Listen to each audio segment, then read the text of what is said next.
What's up, everyone? Welcome to the video. We are here talking week 17 of the NFL season for DraftKings and FanDuel, and we don't have any 3-game slates this weekend. We don't have any bye weeks, so we're looking at a 13-game slate, which is more than we've had on the main slates in recent weeks. But anyway, if this is your first time here, what's up? My name is Pennell. I break down NASCAR and NFL DFS each and every single week on this channel, which, speaking of NASCAR, that's starting very soon, and I could not be more excited about it. And what I'd like to do in these videos specifically, go position by position using the player pool that I have current interest in, although keep in mind that can change by the time kickoff rolls around on Sunday, barring injury news and just really updates and personal opinion or projections. A little bit of lineup as we progress through it, more so for a single entry tournament build. Then at the end, I'll run my optimizer, which you can get access to in the link down below or in the pinned comment with the current ownership and projections that I have in place, just to see who's popping the most as of right now. And hey, if that all sounds fine and dandy to you, looking to be one small thing every turn, let's leave it a like on the video, subscribing to the channel if you are new, and feel free to leave a comment down below saying whatever you wanted to say something nice, tell me Happy New Year's, or be mean. I don't really care either way, but I'd be happy to hear from you. And as always, we will start with the quarterback position. I do have to mention, if you want access to the sheets, the projections, cheat sheets, ownership, optimizer, all that fun stuff, link is down below in the description or the pinned comment for that. I know the NFL season is about to end, but I do cover this for the playoffs and all the showdown slates as well. We have the NBA still going on, NASCAR coming up very soon, then baseball in a few months. So lots of things to be excited about, especially for me because I love NASCAR. But anyway, let's get into it here. Let's talk some quarterbacks. And we'll start with Justin Fields, $7,900 on DK, $8,400 on FanDuel. And we're kind of looking at the game of the week for fantasy purposes this weekend. Chicago versus Detroit in the Dome in Detroit, 52.5 point over under, which is currently the highest on the slate. Don't have any weather to be concerned about. No wind, no precipitation, obviously, being indoors. 5.5 point spread here in the Lions' favor, and they play very well at home, and that's kind of what's leading to Jared Goff being the most popular quarterback on the slate this week, which we'll talk about him in a little bit. Don't really think he should be the cheapest quarterback of the bunch that we are talking about, but it is what it is. But Justin Fields, if you're not going the Goff route, I don't mind going to Fields. Didn't really do much last week, especially in the running game, but obviously this is a very good matchup versus Detroit. They're allowing the most points per game to the quarterback position. 28 DVA versus the pass, and obviously Fields with his rushing upside gives him a super safe floor. He just doesn't really do anything through the air, and they're dealing with a lot of injuries, but I mean, 154 passing yards per game, it's pretty bad. So even if he does anything through the air, that's just kind of like the icing on top. But really what you're concerned about is what he does on the ground, and we're averaging nearly 72 rushing yards per game and over half a rushing touchdown. It's kind of like a built-in 2-ish passing touchdown floor with just what he can do on the ground. So the floor is very nice and the ceiling's high for him. Great matchups. I do like Fields if you are spending up, but personally for me, I am probably going to save some money and spend down at the quarterback position as much as I can this weekend. And speaking of guys to spend down on, Trevor Lawrence, $6,200, draws a pretty good matchup on the road in Houston. Of the game, we don't have to worry about any weather. Only a 43.5 point over under here. 24 point implied team total, still pretty good, which is higher than the Bears with Justin Fields at 23.5, 4.5 point spread here. And the Jags are fighting for a playoff spot. I know this game doesn't really mean anything here in next week versus Tennessee is the one that they're really concerned about. But, I mean, it's a good spot. And Trevor Lawrence, over the past couple of months, he's been playing some really good football. Some of the best quarterback play in the league. He's got great weapons to get the ball to. His stacks are not expensive whatsoever because Lawrence is in the low 6K range. You have Christian Kirk, who's 6K flat. I believe Zay Jones is 5K. Evan Ingram's in the 4K range. Even Travis Etienne is in the lower 6K range as well. So this is a very easy stack to get to, and the run back options are very cheap as well. You have Brandon Cooks and Chris Moore, who I believe are both in the 4K range. So while the Texans are worse versus the run they are versus the pass, it's still a fine matchup for Lawrence. So I do like him at that price point for tournaments. Aaron Rodgers, $6,000. Outside of showdown slates or that 3-game slate last week, I don't think I played Aaron Rodgers this year. I don't really want to do it, but he's at home where he typically plays better. Sorry if you can hear my phone go off. But he gets a great matchup versus the Minnesota Vikings, who just don't play defense. Their pass defense is horrid. They allowed Daniel Jones, of all people, to get 300-plus yards last week. Richie James Jr. had almost 100 yards. Isaiah Hodgins played well. Darius Slayton did well. Saquon Barkley. Just about everybody in that lineup was able to do some damage versus the Vikings defense. They're allowing nearly 300 passing yards per game, allowing the 4th most points per game to the quarterback position. So if there's ever a time to play Rodgers, this is probably it. But even then, I still don't really want to play him that much. And Christian Watson is looking very iffy for this game, which does suck. But at the price point with the matchup, I understand wanting to get to Rodgers in tournaments, but I'm still a little bit iffy on it. But the man of the week for me, it's Jared Goff, $5,600. He gets a great matchup versus Chicago. I believe so far this year, overall DVOA-wise, they're dead last in defense. That's involving rushing game and their pass defense. They've just been awful defense on the road in Detroit, where Detroit typically plays some pretty good football. They have the highest implied team total of all these quarterbacks we've talked about at 29. I believe it's one of the highest on the slate, although I do believe it's below the Chiefs, which I don't have Mahomes on here, but they're facing Denver. If you want to play Mahomes, go for it. It's just prices up there. I don't really expect that game to be too competitive. But 29-point implied team total is very good, 5.5-point spread. And Goff, while his numbers aren't amazing, they're actually pretty good compared to the other guys we're talking about. And at home, the splits are even better. And the Bears this season, 29th DVA versus the pass, 25th versus fantasy quarterbacks. And pretty easy to stack them up. I mean, you got Goff 56. You have Amon-Ra St. Brown. It's a little bit pricey, but still, honestly, price isn't bad for the matchup and the involvement he should have in the offense at $7,800. You have Jameson Williams. You have guys like Chark and DeAndre Swift out of the backfield. A couple other guys that get involved as well. But if you're playing cash games this week, Jared Goff's your guy in my opinion. Even in tournaments, I still think you can play him because I love the price point. And moving over to our lineup, a few quarterbacks we talked about. I do like all of them, but I am going to side with Jared Goff here at this cheap price point. And we'll move on to the running backs. And we actually have a pretty strong list of backs here. There's a couple of guys I even left off that I think are playable. So there's really no shortage of running backs in my opinion. We'll start up top with CMC.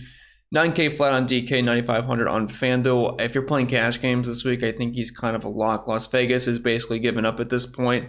They benched Derek Carr, and they mentioned that some of the starters might not get full burn like Josh Jacobs and Devontae Adams. So I think this is a pretty easy spot to just kind of lock in CMC at 9K. You're using a cheap quarterback. There's some other cheap plays that we're going to talk about anyway, so it's really not that hard to get there. And Brock Purdy certainly looks his way in the passing game. It's a great matchup versus the Raiders, especially through the air. I mean, they're allowing over 6 catches and close to 50 receiving yards per game to opposing running backs. Obviously, CMC, you're kind of getting 2 players in one. You're kind of getting like a wide receiver 2 with wide receiver, running back 1 type volume. So let the matchup, and really no reason not to like CMC in my opinion. Plus the 49ers defense is really cheap. They're below 3K this week versus backup quarterback and potentially some other guys getting some burns. So I think that's a pretty easy correlation play.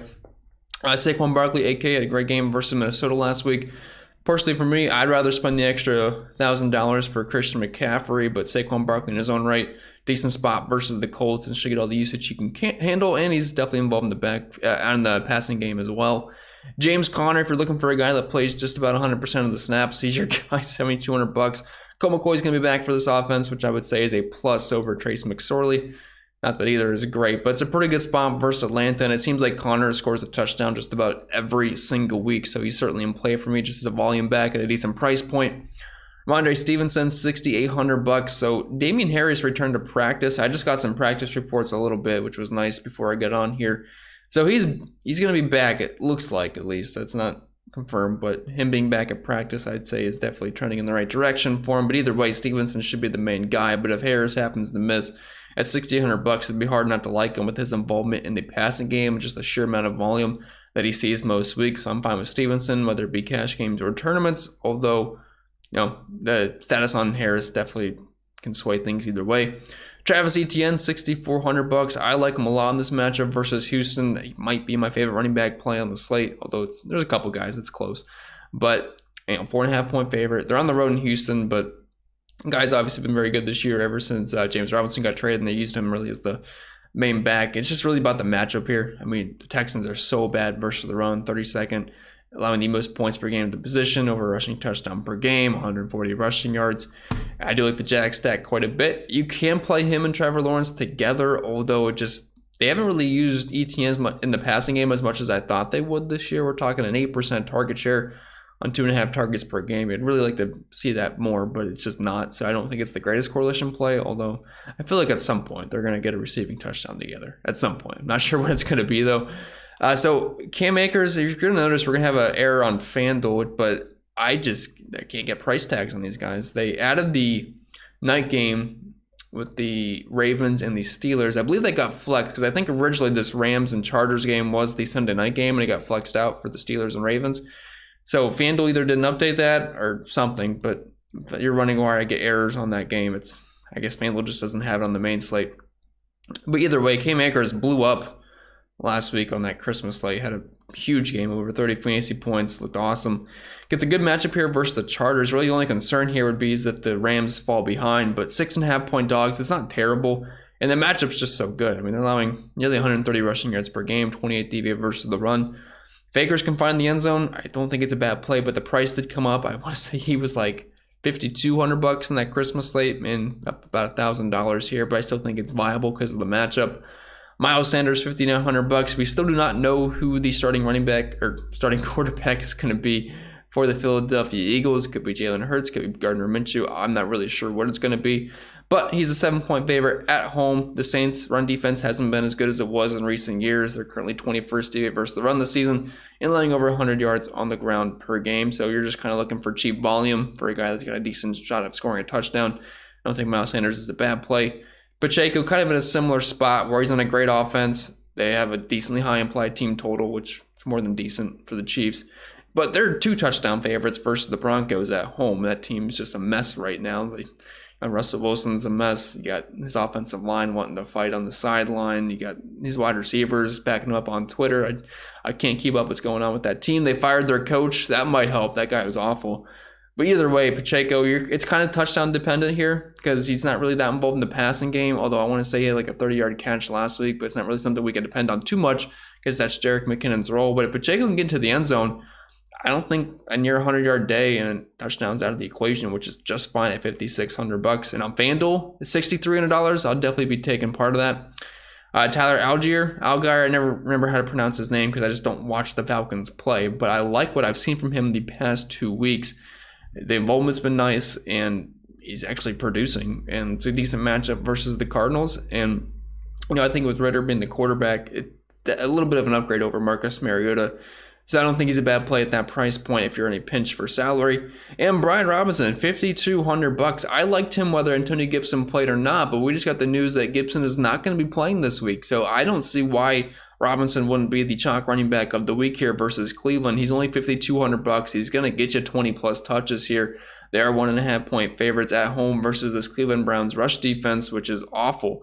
I read a stat yesterday where over the past decade, I believe, they have the 7th worst EPA run defense since that. Not just like this year, since the past 10 years. That defense is bad defensively versus the run, as you can see. 30th versus fantasy running backs, 30th DVA versus the run, 120 rushing yards per game and a rushing touchdown. I think Brian Robinson's in for a pretty good day, and if he can get to the end zone, I mean, he's got some serious upside here, so I do like him quite a bit. And maybe we see an uptick in passing game usage with Antonio Gibson being out as well, which would help boost the floor. So moving back over to our lineup, like I said, I love Christian McCaffrey this week. I'm going to try to fit him in here. I really like him. If not, we can always drop down. But as of right now, we'll plug in CMC. And then I really like Brian Robinson as well, especially with the news that Antonio Gibson is out. That just seems like, I don't want to call it a free square, but it's going to be really hard to pass up. In my opinion, it kind of offsets that massive price point on Christian McCaffrey. So plugging those two in, we're still at just over $5,000 per player, which I do feel pretty good about. And moving on to our pass catchers, always going to be a longer list here, but let's try to keep it simple. Pair the guys up with their quarterback for some correlation, find the run back options, what games are stacking, things like that. Yes, some guys are fine as one-offs. Personally, for me, I don't think I can get the Justin Jefferson this week. I would rather go CMC. Now, I'm usually the guy that's spending it for the wide receiver over the running back. But this week, it's going to be a little bit different for me. I played Justin Jefferson a ton last week. It paid off. But this week versus Green Bay, I still think he can have a very good game. I have no doubt about that. He is chasing records. But for me, I do prefer going the CMC route. Just seems a little bit safer. And I do prefer Kirk Cousins at home in the Dome at 1 o'clock anyway. So I'm going to pass on Jefferson in my lineups. If you want to play him, I have no problem with that. Probably going to get you 100 yards again. Wouldn't be surprised. But Amon-Ra St. Brown, he's my favorite wide receiver of the week in my projections. He's actually my second highest projected wide receiver, only behind Justin Jefferson. And it's really not that far behind. So $700, he still looks like a pretty good value to me. Just a great spot for Chicago. I mean, their defense isn't going to offer too much resistance anyway this year. And funny enough, Amon-Ra St. Brown's actually averaging more fantasy points per route ran this season than Justin Jefferson. Not saying Jefferson's worse than Amon-Ra St. Brown, not even close. Justin Jefferson's the best receiver in the league. But St. Brown's been really good this season. And the Bears' 29 DVA pass defense don't really think is going to slow him down too much. And it's probably going to get you 7+ catches and close to 100 yards. And we're just going to hope he finds the end zone. Keenan Allen, I like his price point. He's been very busy in recent weeks. Like I said, FanDuel does not have this game, I guess, which It's just weird. But, I mean, the volume that he gets at 7K should be fine. But that game is not like an exciting one for me. It's just him specifically. He does stand out a little bit. Christian Kirk at $6,000. If you are stacking with Trevor Lawrence, if you're using Trevor Lawrence, Christian Kirk and Zay Jones at 5K would be the two that I have the most interest in. And you can also look at Evan Ingram. Honestly, you could triple stack this team, and I don't think it'd be the worst thing to do because these guys are cheap in the volume that they get. I mean, we know where the ball is going in this offense for the most part, which does make it kind of easy to stack up. So I'm fine with either of those guys. Garrett Wilson at $5,500 gets the great white Mike back, which is a huge upgrade over Zach Wilson. And just getting him back at $5,500, that is way too cheap. I mean, with Mike White, I would probably pay close to $7K for Garrett Wilson. So yeah, I like the price there. And while the Seahawks have been kind of stingy versus wide receivers, talent, and with White back, I think that trumps that for Garrett Wilson. So I like him quite a bit. And if you are playing cash games, I think he's probably going to be a cash game lock. Allen Lazard, if Watson is out and you're using Rodgers, he's kind of like the one guy standing. So you'd be kind of just forced to stack with him. And it's a good matchup versus Minnesota. I mean, basically everybody on the Giants went off last week. And I mean, I think someone's going to have a good game on the Packers, and Lazard's definitely the top candidate. I already talked about Zay. Jacoby Myers, another guy I think is fine for cash games. I hate trusting Mac Jones and anybody in that Patriots offense, but the Dolphins are not good versus wide receivers, and he just gets consistent targets. It's not a pretty play. It's not a play I'd really go for in tournaments, but if you are looking for a cheap play in cash games and a plus matchup that gets volume, Myers is fine. Drake London, he's been getting some work recently. Now, I've not been a big fan of him this season, but the quarterback play's been brutal for him. But it seems like the new guy is going to go his way quite often. So I think Drake London's fine below 5K and a good matchup versus Arizona. Brandon Cooks, he's kind of the one run back option I like with the Jacksonville Jaguars stack. I'm not expecting much, but he did get into the end zone last week in his return, so I don't mind it. Then Tutu Atwell, if you're just looking for a cheap play with all the injuries that the Rams have in the wide receiver core, and Baker Mayfield's not been bad. He's actually not looked too terrible at $3,600. I don't mind it for a guy that should get a handful of targets. And moving back over to our lineup. So we have Jared Goff. So we basically have to play Amon-Ra St. Brown. I like him a lot anyway, so I don't even feel like I'm forcing that. Now, we don't really have any running back options for the Bears. Like Cole Kmet, sure, that's fine. But man, this wide receiver core for the Bears is bad. Obviously, Minnie's on IR. St. Brown's questionable. Pettis is questionable. Claypool is questionable. I mean, it's bad here. So I'm not even going to try to force that. Sometimes you don't need 100% a run back option. I'd prefer it. Now, Cole Kmet would be the one guy we could get to. But even then, I just don't think we have to do this. Like, yeah, he's going to get a handful of targets, but it just feels like a force. So we'll see if someone slides in there. But for right now, let's just grab another mid-range wide receiver. I like Garrett Wilson at $5,500, so we'll plug him in, and then we'll move on to our tight ends. And as usual, it's not a deep position, and also as usual, if you have the money for Travis Kelce, play him. If not a big deal in this slate. Don't think you have to force him in there because it's going to lose you Christian McCaffrey. Might lose you a St. Brown, which I don't really think is worth it here, especially with them being 2 touchdown favorites. I mean, yeah, it wouldn't surprise me if Kelce had 100 yards and 2 touchdowns, but I just don't think we need to force it. George Kittle, Deebo Samuel might play. He's questionable. Was able to get some limited practice in. If he does play, that's a downgrade for Kittle. But if he happens to be out again, I mean, Kittle's been crushing it. And Brock Purdy seems to be able to give him the football. And good matchup versus the Raiders. T.J. Hawkinson, if you were willing to stay on the train last week with me, I know he sucked on the 3-game slate prior week, but if you're willing to stay on the train and ride another week with Hawkinson, he crushed for you. Had like 40 points. It was great. Not expecting that again, but he just gets so many targets on that offense. Cole Kmet, if we are going with the run back option, he's like the one guy I think is fine. Just because he's going to get me like 5 to 6 targets probably, and just kind of have to hope he falls into the end zone. Evan Ingram, probably going to be your chalk tight end in cash this week. I mean, just in prior weeks, he's been killing it. Definitely highly involved in the offense, and Trevor Lawrence has been looking his way. Good matchup versus Houston.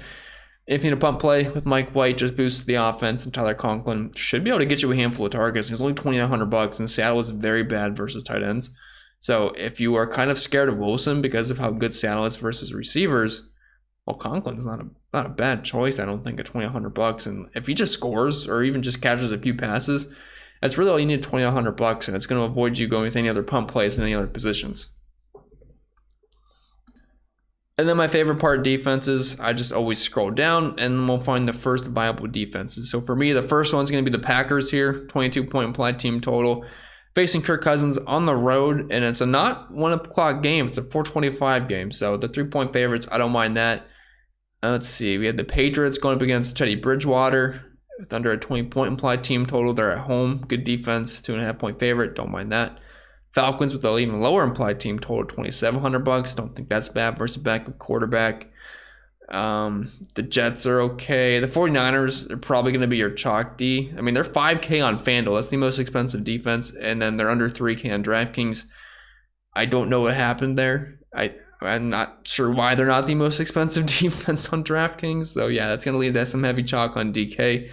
Buccaneers is fine versus the Panthers. And then, obviously, if you have money for these guys, they're fine. But I never spend up for defense. And moving back over to our lineup to finish this off. We have 4 positions left. Let's plug in a cheap defense so we know what kind of money we have to work with. I would prefer the 49ers just with CMC, although it's not a must. And we can drop that down. It's not a deal breaker for me. So we're going to need to find a tight end first. And I do like Conklin, although I'm not sure I want 2 Jets. But again, I'm willing to rework some things. So let's see. If you wanted the run back option with our Lions stack, I guess Cole Kmet would be the guy. I would much prefer Evan Ingram. I think it's a bit safer. But if you wanted just for GPP purposes, because this is not supposed to be like a cash build, I know it's kind of trending in that direction. We have like the first 5 cash guys already, and then the 49ers defense. So it is what it is. Let me live a little bit. But just under 5K, so wide receiver in the flex. Well, we're going to need some guys around 4K, obviously. So I think Drake London's in that price range. I don't mind him. He's at $4,900. Also don't mind Jacoby Myers, Zay Jones. All those guys are viable. I don't think we have a Jag. And I do think London might come in higher owned than Zay Jones. So I would like a Jaguar exposure there. So we'll plug in Zay. Didn't really mean to put him in the flex position, but it is what it is.